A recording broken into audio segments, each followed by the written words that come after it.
Welcome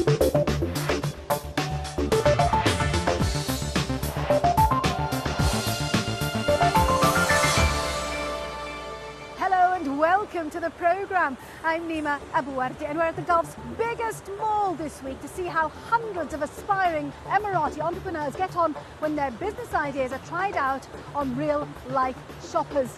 What do they make of their first taste of business life? What I learned about business so far, that it's hard. Business is hard. Also coming out this week, it might have the money, but it's not immune. Super rich, booming Qatar battles its own property crash. The price is right. Dubai tries to encourage buyers with a new scheme to improve the accuracy of property valuations. And the battle of the bottles. Which mineral water company will scoop up the riches from the UAE's fast-growing market?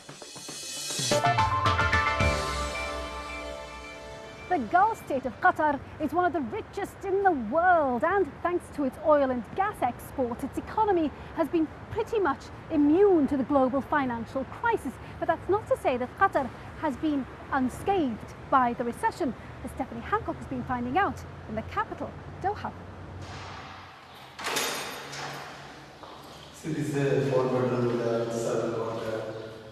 Estate agent Baba Rajan usually rents this upmarket villa for $5,000 a month.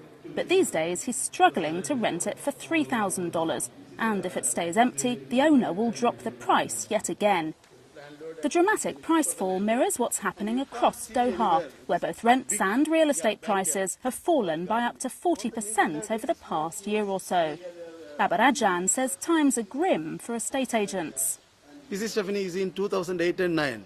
We were receiving like daily 10 calls. At least we can say weekly 50, 40, 60 calls for the new properties with the new clients. And we rented the properties also that way. Okay, maybe from 50 calls, we will get 10 tenants. But at least we made it. But now we see we are not getting that much. Maybe daily 1 call, 2 calls. There is a business, but it is not enough. It is not enough for renting the properties which are available in the market. In recent years, Doha has undergone a massive building boom and dozens of new skyscrapers have now transformed the city's skyline. Despite the global recession, Qatar's economy is still very strong. It's forecast to grow at 16% this year. So why the property crash? Well, it's that age-old problem: too much supply and not enough demand. Put simply, Qatar has overbuilt. Currently, 5,000 new homes and more than 500,000 square metres of office space lie empty in the city, and more stock keeps coming online. Part of the problem is that Qatar's population fell towards the end of last year, as many of the country's oil and gas infrastructure projects finished up and foreign workers went home. A lot of investment was made in the hydrocarbon sector, which had a lot of people coming in at that time. That led to people in the property sector thinking, well, we need to build a lot of places for them. The challenge was, by the time the places were built, those projects actually had already been going through sort of halfway. And what had also been misunderstood was, I think, the need for office spaces, the need for residential spaces was perhaps miscalculated to some extent on the basis that people felt that the rate of increase of the population would continue. The development that most typifies Qatar's boom is this, the Qatar Pearl. It's a vast man-made island that one day will be home to more than 40,000 people. The first handful of residents have moved in, but it's still largely empty and still a work in progress. But the company behind this ambitious project says it's taking a long-term view of the market. We don't see in Qatar, like we see anywhere else, a boom in the real estate industry for the hell of just building, you know. The buildings that we see here that are coming up, for example, are built to cater for the future increase in population and for the future demands. We have not witnessed any price reduction for quality and high standard units. Following a slowdown in recruitment here at the end of 2009, 2010 is already looking more promising. Many expatriates are now being lured to Qatar, which, new figures show, pays some of the highest salaries in the Middle East. Our research shows that about 65% of the companies in Qatar are expecting an upturn in the next 6 months. This is great news. This shows that people will be recruiting. Companies are looking at growing business. And as a byproduct, population will always come in, inflation should grow, and Qatar should see a boom time again very soon. While some property projects here have been slowed down, many are still going ahead, and the endless construction in this city rumbles on. Many here believe the long-term outlook for property is still fairly robust. But for now, prices are either flat or falling, and there'll be many obstacles on the road to any recovery. Stephanie Hancock reporting from Doha, the capital of Qatar there. Now, nowhere in the Gulf have house prices fallen further than right here in Dubai, down 45% last year alone. Well, the government here wants to reinstate confidence in the market by creating a price index for the 320,000 properties in this city. The goal for buyers and sellers to know exactly what they're getting into. But how exactly will it work? That's a question I put to the managing director of Better Homes, Ryan Mahoney. I think developers need to know how much stock is available in the market. Sellers need to know a fair market value for their property. Buyers need to know a fair market value for their property. Agents need to know what is being bought and sold in the market. It's important that we know what the real sale prices are and the real rental prices are. We know that the difference in the yields between the two. And I think that's really important for investors, it's important for sellers, it's important for, to have that transparency so everyone gets a fair deal. Now, of course, this isn't the first time that Dubai has tried to come up with indices to do with the property market. There have been problems in the past because it was said that what was on the index didn't reflect the reality on the ground. The market was not able to rule. What about this time? And the index was put together by doing a market survey and asking agencies and looking at transactions and so forth, a sort of a snapshot. Then it was put in place and it was held in place for a number of months.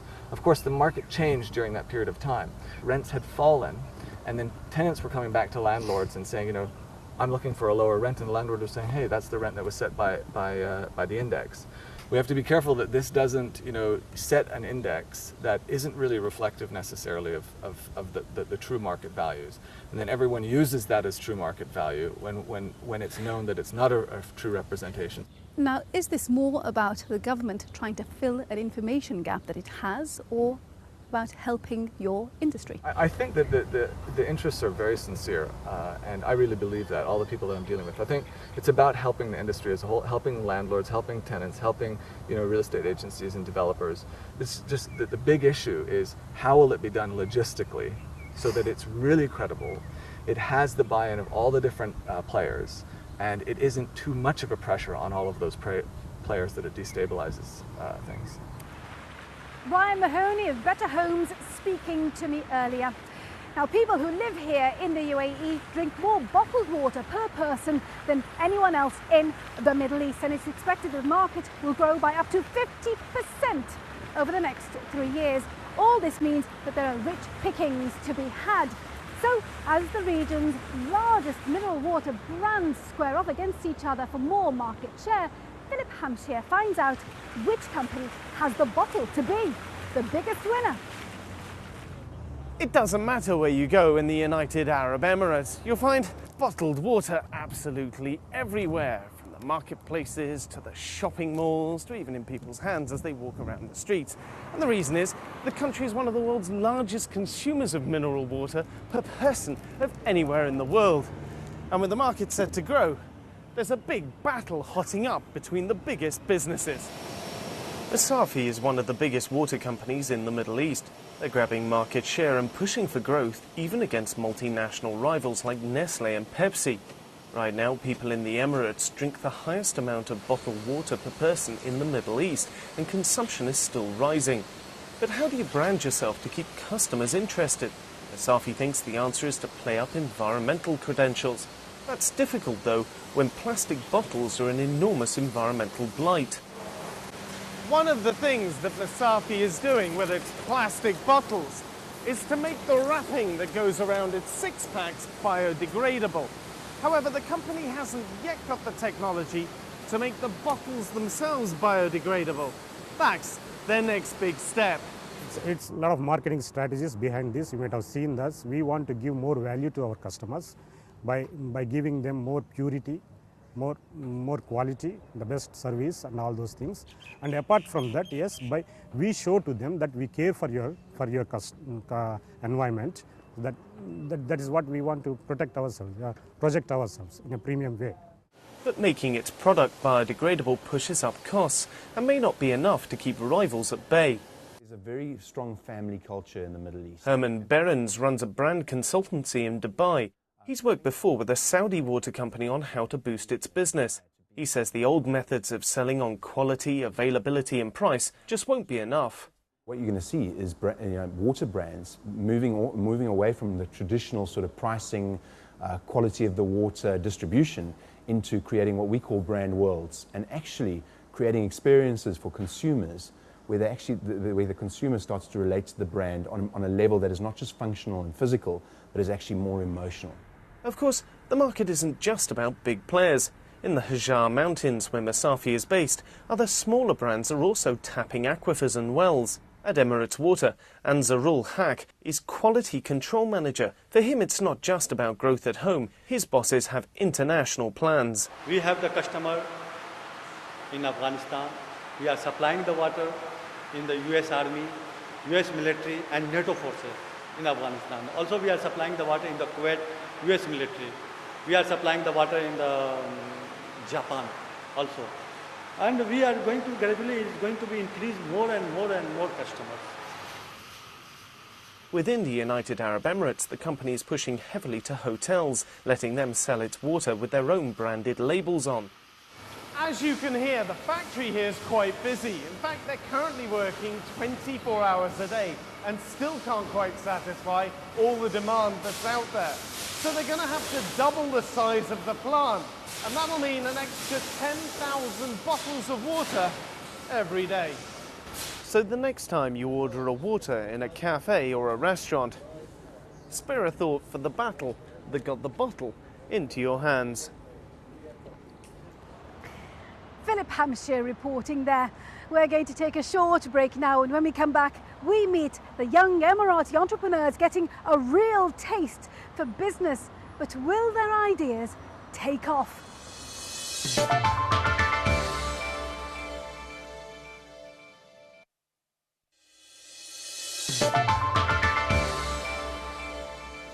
Welcome back to the programme. I'm Nima Abouarte. The head of one of the world's biggest sovereign investment funds, the Abu Dhabi Investment Authority, died in a glider crash in Morocco. Sheikh Ahmed bin Zayed Al Nahyan, the younger brother of Abu Dhabi's ruler, was ranked 27th on Forbes' list of the world's most powerful people last year, and his fund is thought to control more than $500 billion in assets. So what will his death mean for the future of the fund? That's a question I put to Michael Field, who's an expert on the rulers of Abu Dhabi.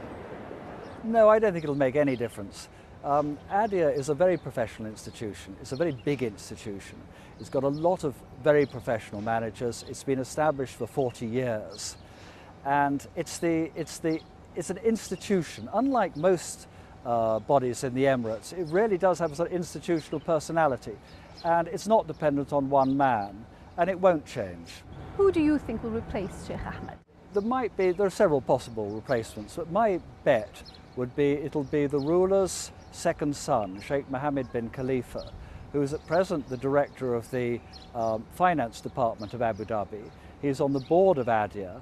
And how are people chosen? Is it on merit, or is it a bloodline thing? Well, merit counts for a lot here. I mean, foreigners tend to say, oh, it's all to do with connections, and were you a son of Sheikh Zayed, are you a sheikh, etc. No, it's not necessarily that. But in this case, there happens to be a well-qualified sheikh, perfectly placed to walk into Sheikh Ahmed's shoes. What does this mean in terms of transparency? ADIA had made moves towards explaining what they do and how they do it. They hadn't gone as far as auditing their books, but still, do you think that this is going to continue? Gradually, yes. I don't think it'll have much to do with the change of managing director, but I think there is a movement in that direction here. But I think it'll be a very long time before we get complete transparency. And what about the way the brothers fit what they're in charge of here in Abu Dhabi? Who belongs where and why? Oh, that's a colossal question. Basically, there's obviously an absolute monarchy. There are members of the ruling family who are in government as ministers, federal ministers, or heads of Abu Dhabi departments, or in other influential positions. There are also members of families who are, other than the ruling family, who are in government and can be equally important. But there are very few constraints on the behaviour and the performance of government. There's not a free press, there's not a parliament that asks difficult questions. What about the risk of investing here? Is it as risky as other places in the region? I'd say it's rather low risk here. There's a continuity of policy. It's basically a stable regime. There's a stable economic policy. There's loads of money here. It's not all that easy for foreigners to invest. I mean, there's certain parts of the economy which are sort of off limits to foreigners. But if you want to enter those parts you can invest in, it's a pretty secure area. Michael Field speaking to me earlier. Right, let's see what other business stories are making headlines across the region this week. Baghdad's National Investment Commission has announced a plan to build 1 million new houses all over the country. 100 foreign companies have come forward to build them. It's estimated Iraq's population needs an extra 2 million homes in all. The houses in the new project will cost $50,000 each. Libya and the European Union have lifted bans on granting visas to each other's citizens. Libya says its move was aimed at strengthening cooperation with the EU. The two sides have been involved in a diplomatic standoff ever since a son of the Libyan leader was arrested in Europe, accused of mistreating 2 employees. Kuwait's telecom company Zain has sold most of its African assets to India's Bharti Airtel. Bharti's been keen to expand in Africa and made an offer Zain couldn't refuse, allowing the Kuwaiti firm to refocus its business on the Gulf and the wider Middle East. Just behind me is an experiment to stimulate a taste for business among young people here in the Emirates. Hundreds of them have set up their stalls in this mall to test run their ideas on real-life shoppers. But is anyone actually buying? Neil Heathcote has been finding out. Sohail Al-Falassi takes delivery of a new set of sports shirts embroidered with flags from around the Gulf. He's still at school, but has spent months talking to local manufacturers and designers about his brand, figuring out new ways to beat his fellow students and win this year's Young Entrepreneurs competition. As known in the United Arab Emirates, most of the teens, they are using the BlackBerry. Okay, so this year I decided to broadcast. Most of the people, they just broadcast jokes, some stuff together. But I use the broadcasting for my own good points, like advertising for my Facebook page, fans page that they can join through Facebook and follow up with the brand events.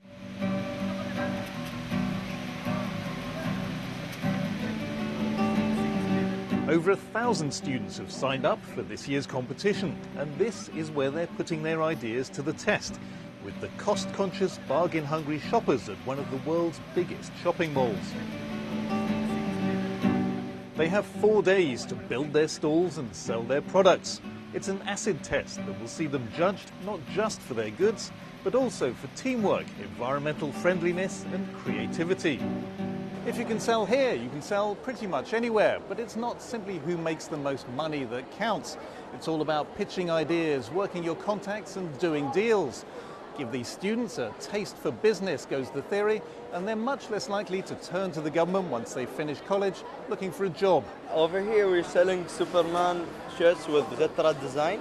So it's a combination of tradition and fiction at the same time. It's a studio actually for taking people's pictures. It's like a trousers, عليهم handmade designs. There's no shortage of ideas. This is also the place to come if you want a flashing Burj Khalifa, flip-flops in the shape of a big fish, or your photo taken with a larger-than-life Emirati. It's enough to make a mother proud. The whole night they were awake. I think it is the first exposure for them. To the real world. They've never sold anything before.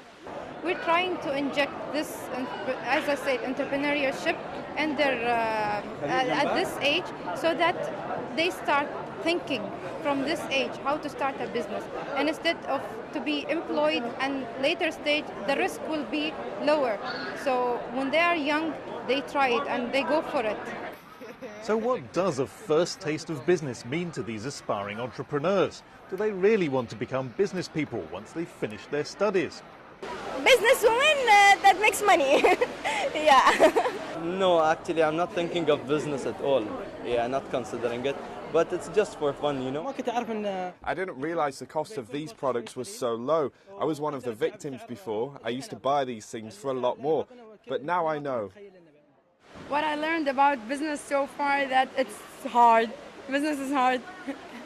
It's too hard. You know, yesterday, like, I was like, I don't want to continue it. It's hard.